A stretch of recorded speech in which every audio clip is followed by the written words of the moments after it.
Saturday, July 14th, 1956.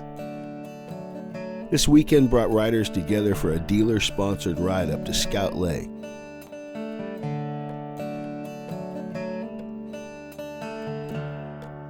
Back then, you wouldn't find it on a map. Just off Highway 20, 150 miles southeast of Portland.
Harley-Davidson featured the event in the October 1956 issue of The Enthusiast with a piece by Jim Allin.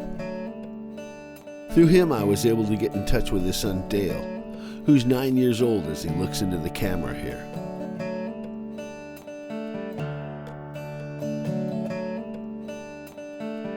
Dad having some breakfast.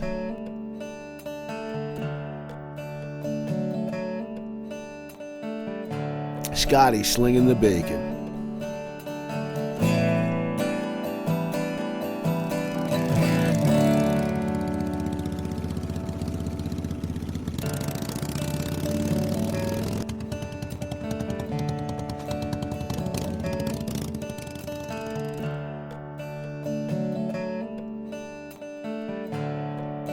Dad getting his shave on his 48 with the Hydroglide front end.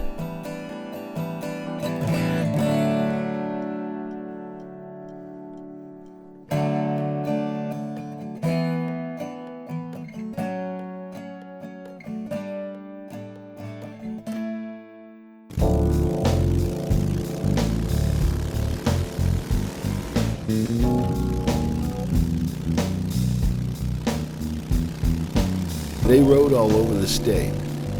What we think of as the back roads today were the only roads. Long before I-5, the highway system was still being developed. I've tried my best to pinpoint the locations. Some have flourished, some have disappeared to time.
1956. That summer, my mom was 21, Dad was 26.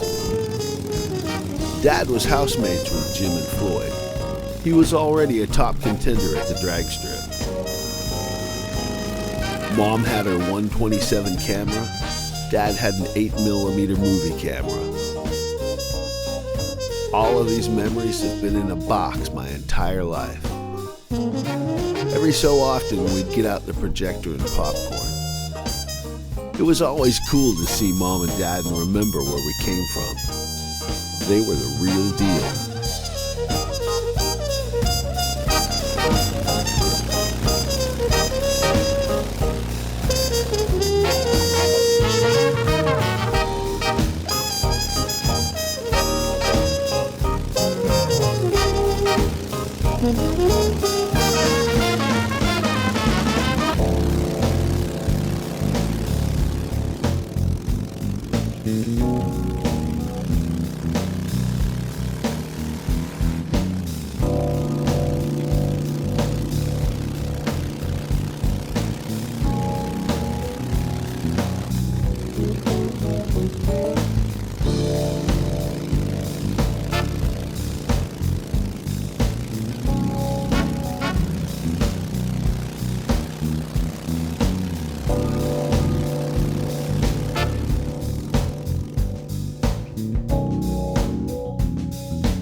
Dad loved motorcycles and going fast.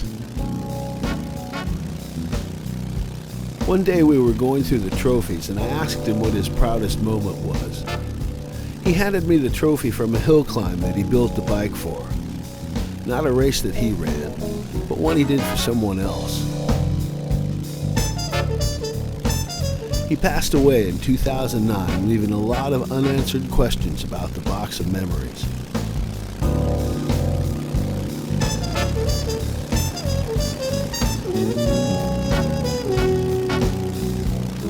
When Mom passed in 2020, the stage went dark.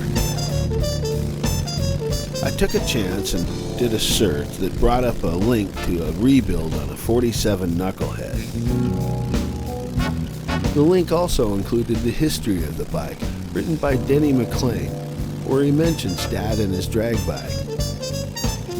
Quoting Denny, "The last time I remember seeing Jimmy Jones was at the drag strip in Woodburn. Jimmy had built himself a drag bike.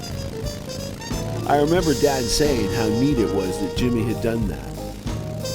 He bought this basket case and apple crates and rebuilt it from scratch.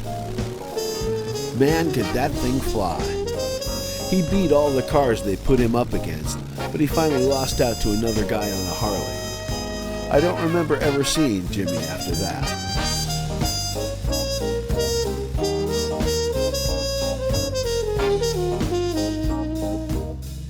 I'd never met Denny, but he and his sister Doreen were familiar names in our household.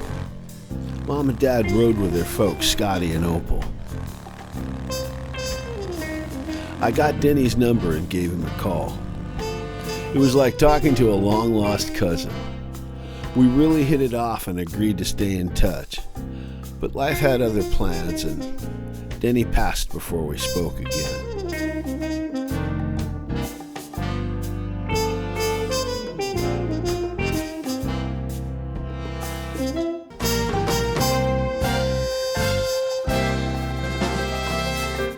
When I decided to put this project together, I was really lucky to connect with Doreen. Most of the cast and characters have passed on. Speaking with the few that have helped me along this journey has been a real joy.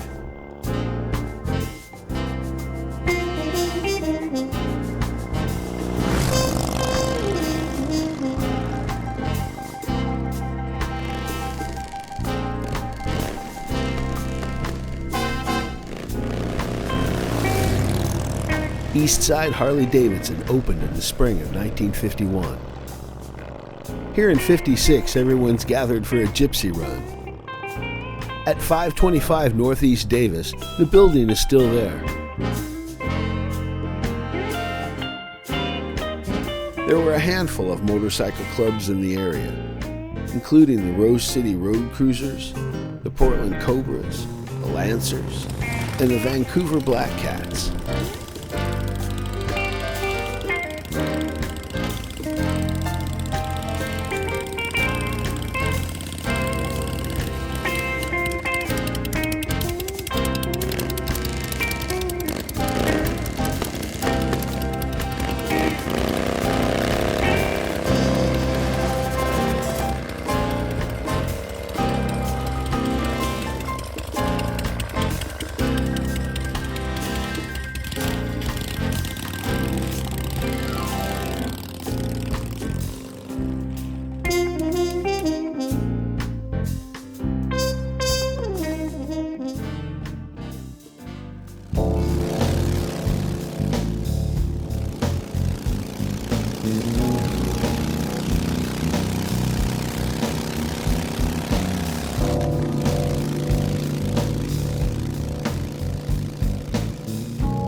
I love this photo. Mom's hands on her hips say it all.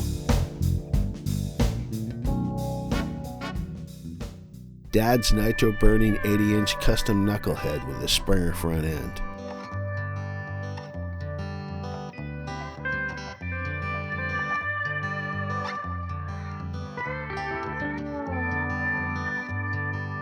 Here it is with the updated heads, dual carbs, extended footrests, and the rigid front end.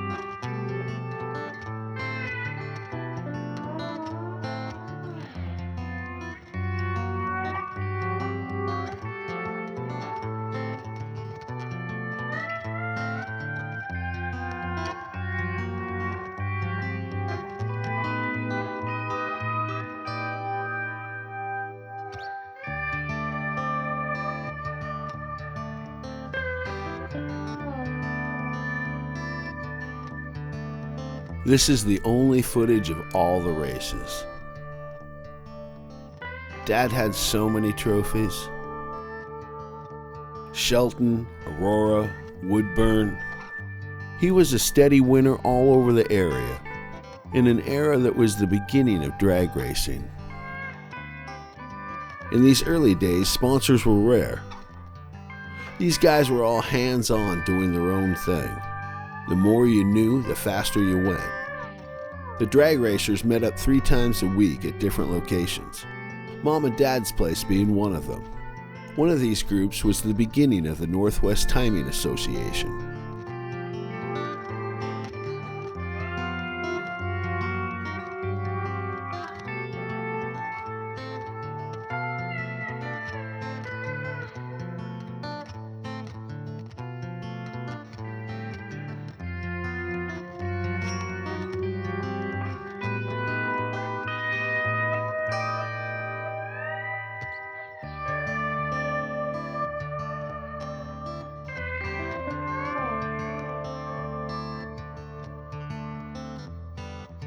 My favorite photo of Dad.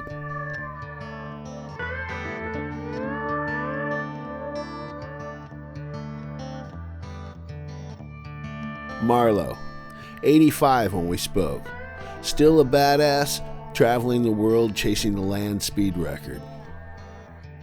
The capital city COGS were out of Olympia. This is one of their early cars, the Beast 4. The Pirates racing team built this car out of Day and Night Speed Center in Tacoma. They were one of the first teams to run nitro.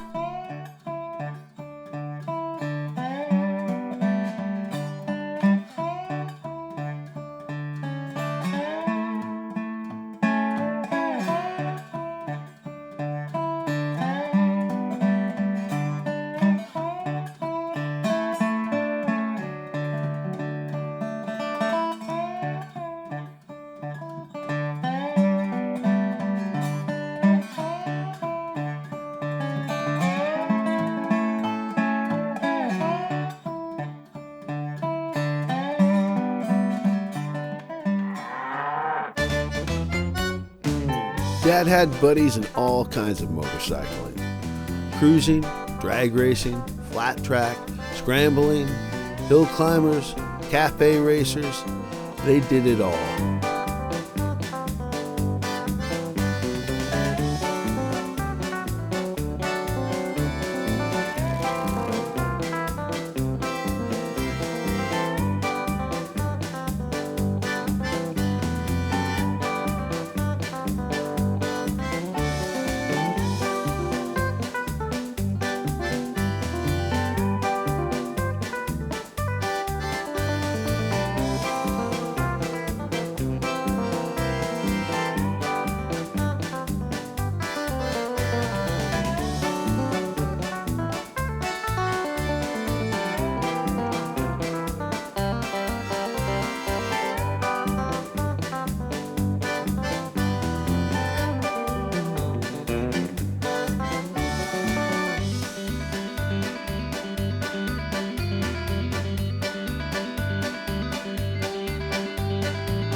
Don Coon out of Medford. And number 2, sponsored by the Ellis Market.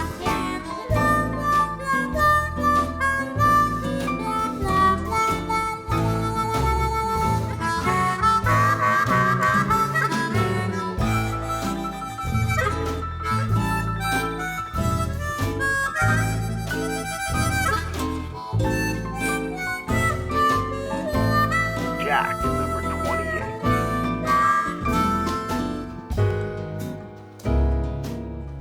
Number 5, sponsored by Goody Potato Chips.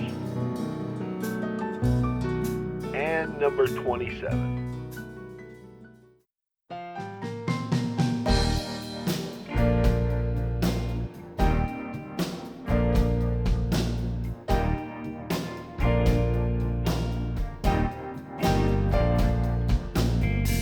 Mom and Dad got married in the spring of '57.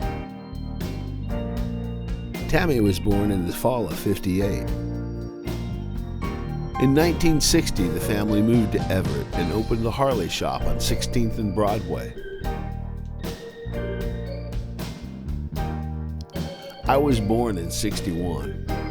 I spent my first year living in the shop, immersed in the sights, sounds, and smells of Harley-Davidson. I can hear my dad tuning a motorcycle just like tuning a guitar, knowing when he had it just right, the top and low end perfectly balanced. Rock me all night, baby, don't let go. All night long, until the last, the very last song.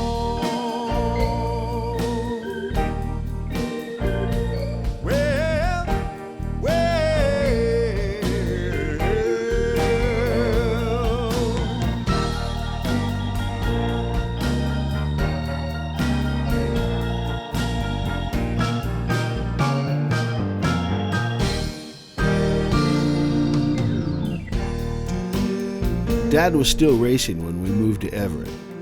When he eventually fell behind as his family was growing, he parked the bike on display in the shop. After we moved across town, the bike and dozens of trophies went on display in the basement. I had the biggest cool card in the neighborhood.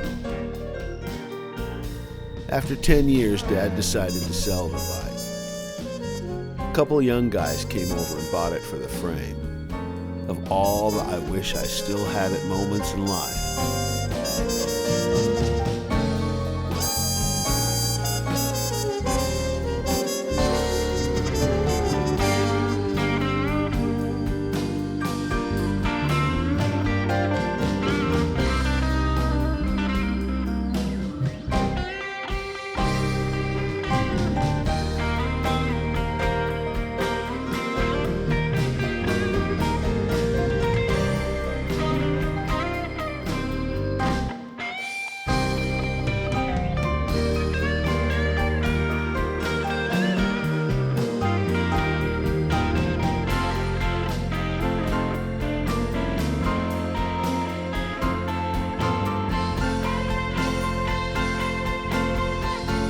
Over the years, I've met a number of people who were customers at the shop. Les White and his family became lifelong friends. Same with Sam and Mickey Erickson. Tom Bradshaw still has his Langlitz leather jacket that he got when he bought his '59 Sportster.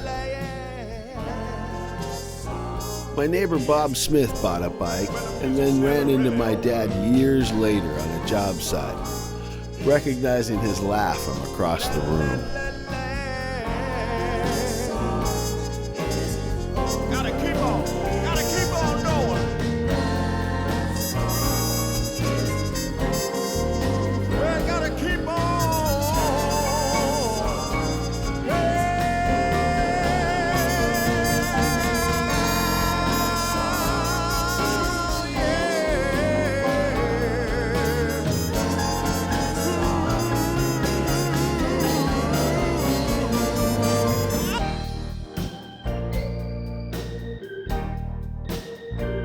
The biker community has a tight weave. I've always been proud to be part of it, proud of my parents.